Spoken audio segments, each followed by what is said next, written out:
Hi, I'm Patu from freefincal, and today let's talk about should we book profit from equity portfolio from time to time. And I'm doing this video because of some of the advice I received after I displayed my wonderful equity 12-year equity portfolio, where I showed that the returns are very poor and I had lost almost all the gains because of the market crash. And uh, before I begin, I would like to point out that booking profit is a very nasty word. It's a word that traders use. For them, booking profit actually means something, but for an investor, booking profit can mean something. Um, can mean something very damaging to a portfolio. So, in my I think I just use it when I say booking profit. I use it as a synonym for rebalancing, where the equity has given a little too much return and you want to push it to debt under certain circumstances, and those circumstances for what I'm going to talk about. So when I say profit booking, it catches a lot more attention than rebalancing. Unfortunately, that is how investors are.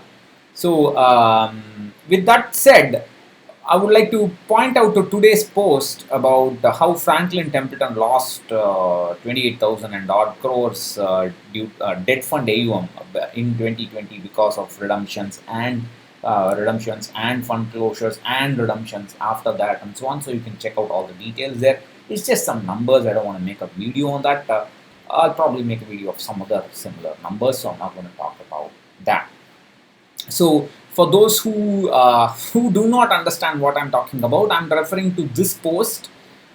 This is the subject of today's video. This is what I wrote yesterday, May 14th, and I had shown this graph, this graph where I had shown the growth of my portfolio, compared it with Nifty, and then showed how the crash almost destroyed all the gains because the value almost started touching the investment. And I had also shown this graph where I had shown the absolute gain, and the absolute gain, you can see initially it was high and low, but then it was kind of it fell to zero, and then it went to 60%, then it fell down to 20%, then it fell to make 80%. So a lot of people are now saying, of course, many of them don't appreciate that it's actually, they're saying it in hindsight. Let me just get it somewhere else. That I should have booked profit here, I should have booked profit here, and so on. It's so easy to say that in hindsight, especially in somebody else's portfolio, but that's that's that. So I want to give you some more context to this and explain to you once again, why I did not do that, why I did not book profit. So let me, instead of talking about my retirement portfolio, let me talk about the portfolio for my son's education, which I started somewhere in December 2009, a little more than a year after I started investing for retirement. And that portfolio from day one was a 60% equity, 40% fixed income portfolio, and I have rebalanced that portfolio a total of about 5 times, including the last rebalancing which was done in January, just before the crash. I had done one rebalancing. I had done rebalancing twice a year also, once, and that means I had an addition to equity. Because of gains in equity, I have removed it and I put sometimes in EPF. A couple of times I just put 1.5 lakhs in EPF just by the rebalancing alone. And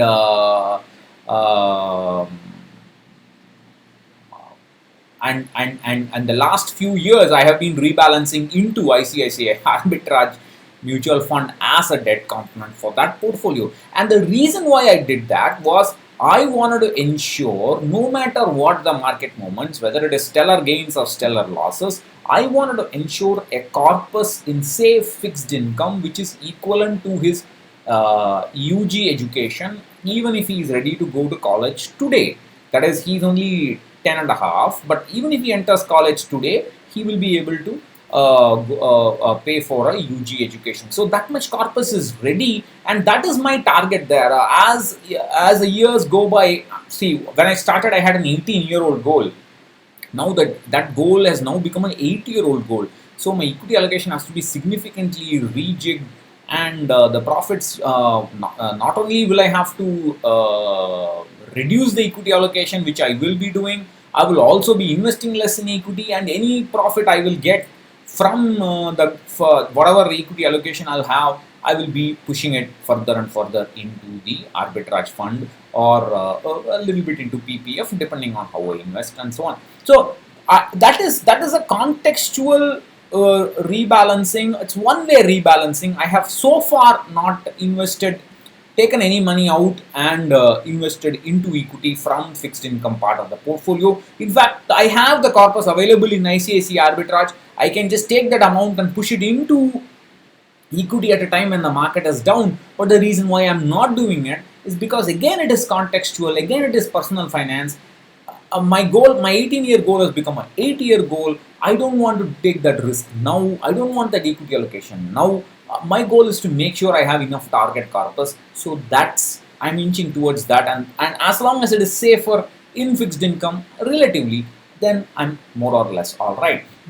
Come on the same argument, if I go to my if I go to my retirement portfolio, I never rebalanced it because it was always less than 60%, 59, 58, 56%.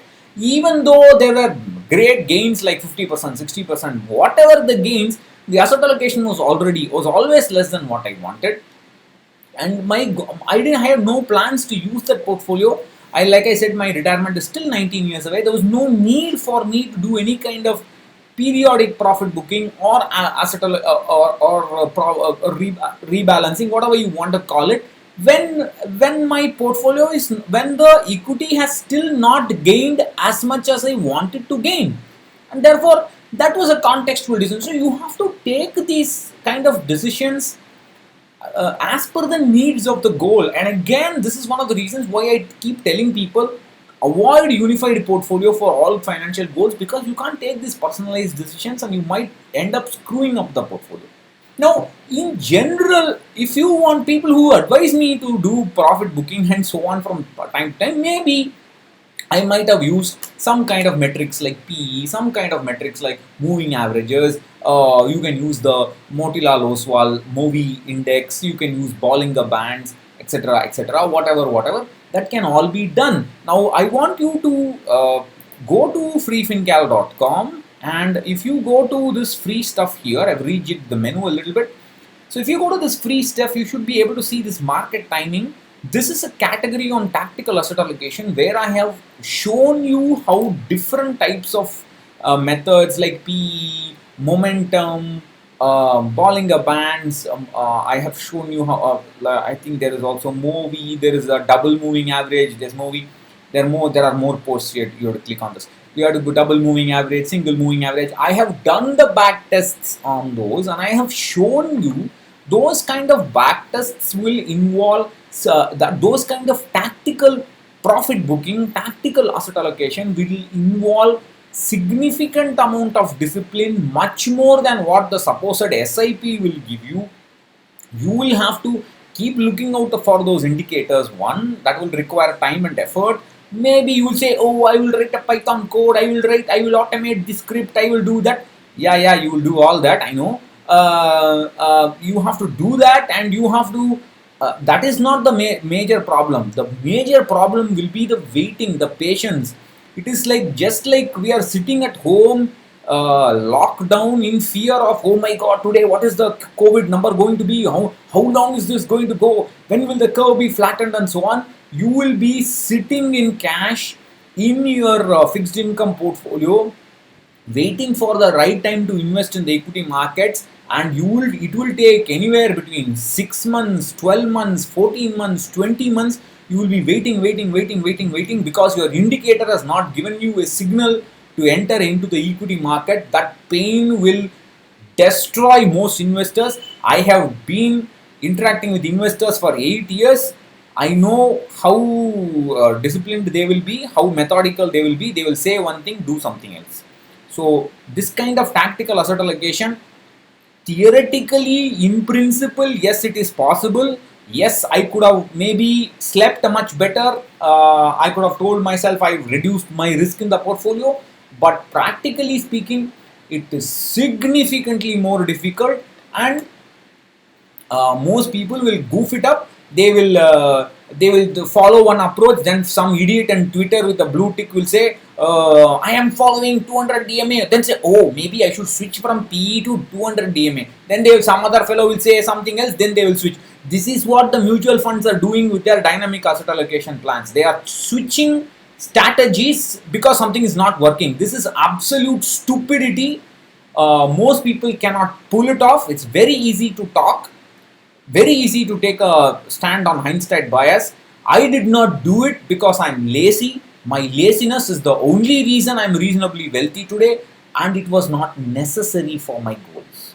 So, if you think it's necessary for your goals, if you think you can pull it off, first of all, you should go study those back tests and understand that getting more returns from such strategies is basically a coin toss. For some sequences of return you will get a higher return, for some sequences of return you will not get a higher return. It's basically a coin toss, 50-50 kind of thing, not inky pinky ponky, 50-50 kind of thing. And risk can be lowered most of the time, but most people who talk about tactical asset allocation, profit booking, this and that, they want to get higher returns. They think intuitively this will work. No, common sense will tell this will work. No, nobody will sit and do the sit and have the patience, the discipline to do the back test and see. They're all armchair experts commenting on other people's portfolio without any kind of evidence. If I listen to such people, I will screw up my portfolio. I am not even going to listen to my analysis, which says in theoretically it's possible to do profit booking, because it's not necessary for my goal. That's, if you don't understand what is necessary for you and what you need to do, you're going to screw up your portfolio. So I can guarantee that much. So please be careful about what you're doing. Thank you. Bye bye.